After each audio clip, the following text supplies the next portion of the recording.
لیکن صوفیاء ان کے اقوال کو بطور اسباق کے پڑھتے ہیں، تربیت کے لیے ان کے اقوال اور احوال سنائے جاتے ہیں۔ حضرت عمر بن عبدالعزیز کے زمانے میں نا ایک سید صاحب کہتے میری 4 بیٹیاں تھیں تو مجھے ضرورت تھی، میری کوئی مدد نہیں ہو رہی تھی، میں درود شریف پڑھتے پڑھتے سو گیا تو مجھے خواب میں محبوب پاک کا دیدار نصیب ہوا۔ استغاثہ پیش کیا کہ حضور پریشان ہوں، بیٹیوں کا باپ ہوں، تو نبی پاک علیہ السلام نے فرمایا تو عمر بن عبدالعزیز کے پاس جا۔ عمر بن عبدالعزیز وہ باکمال شخص ہے جو روزانہ 10 سپارے قرآن پاک کے پڑھتا ہے، 10,000 بار مجھ پر درود و سلام پڑھتا ہے۔ کتنے سپارے؟ ہم تو خیر سارے مصروف ہیں، 10 لائنیں بھی نہیں پڑھ سکتے، ہم تو بڑے بیزی لوگ ہیں۔ ہم قرآن شریف پڑھیں گے تو فیس بک کون چلائے گا؟ ہم اگر قرآن شریف پڑھیں گے تو وہ واٹس ایپ پہ ٹائم کون دے گا؟ ہم تو بیزی ہیں، بہت زیادہ مصروف ہیں۔ ہم اگر تھوڑی دیر قرآن شریف کھولیں گے تو وہ جو سیاسی تبصرہ سارا دن کرنا ہوتا ہے وہ کہ گرنا نہ جائے کوئی آسمان سے چیز، ہم تو مطلب بیزی ہیں۔ بادشاہ وقت کے بادشاہ 10,000 مرتبہ درود و سلام، اللہ اکبر۔ بس بندہ ارادہ کر لے تو اللہ اسے موقع بھی عطا فرمائی دیتا ہے، اللہ اس کی مدد کرتا ہے۔ 10,000 بار پڑھتے تھے تو نبی پاک علیہ السلام نے کیا خوبصورت بات ارشاد فرمائی۔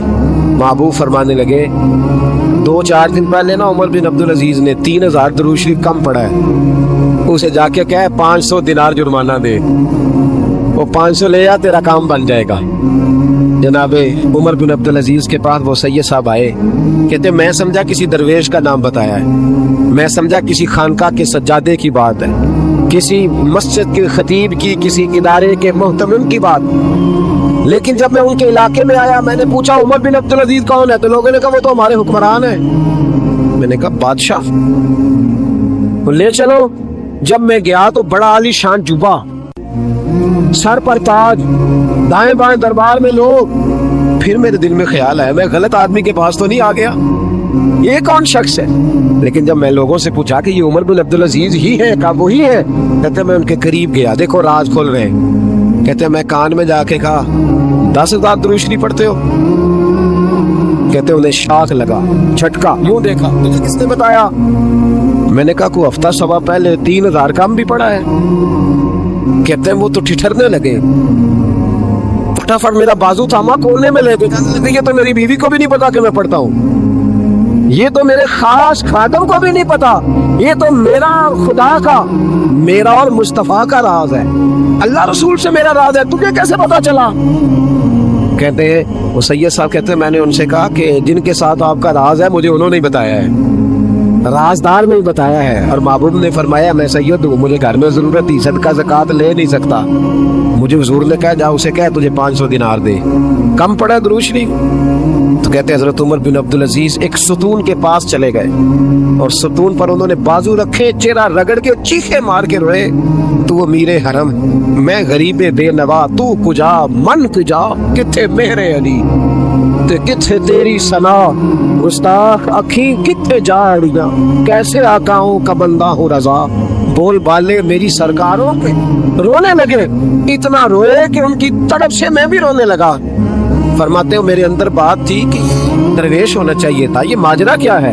فرماتے جناب عمر بن عبدالعزیز ٹھنڈے ہوئے نا طبیعت ان کی، تو بازو سے پکڑ کے مجھے ایک حجرے میں لے گئے، اس کمرے کی طرف سارا محل سارا دربار گزر گیا، ایک حجرہ آیا، باہر بڑا خوبصورت اس کے اچھا دروازہ بنا ہوا قیمتی، لیکن فرماتے ہیں جب کھول کے اندر گئے تو اندر کچا مکان، ایک مٹکا، 2 پیالے مٹی کے، کچھ بڑے بڑے سامان پڑے ہوئے، رسیاں پڑی ہوئی ہیں، سینے کا سامان ہے، کھجور کی چھال پڑی ہے، کچھ ٹوپیاں پڑی ہیں۔ جناب عمر بن عبدالعزیز نے چٹائی اٹھائی، چٹائی سے 500 دینار نکالے اور مجھے دیے، اور کہتے ہیں جب انہوں نے اوپر سے جبہ اتارا تو نیچے سے پھٹا پرانا لباس نکل آیا، اوپر سے جب انہوں نے وہ اتارا تاج تو کھجور کی چھال کی پرانی ٹوپی نکلی، تو میں نے کہا حضور یہ کیا ہے سارا کچھ؟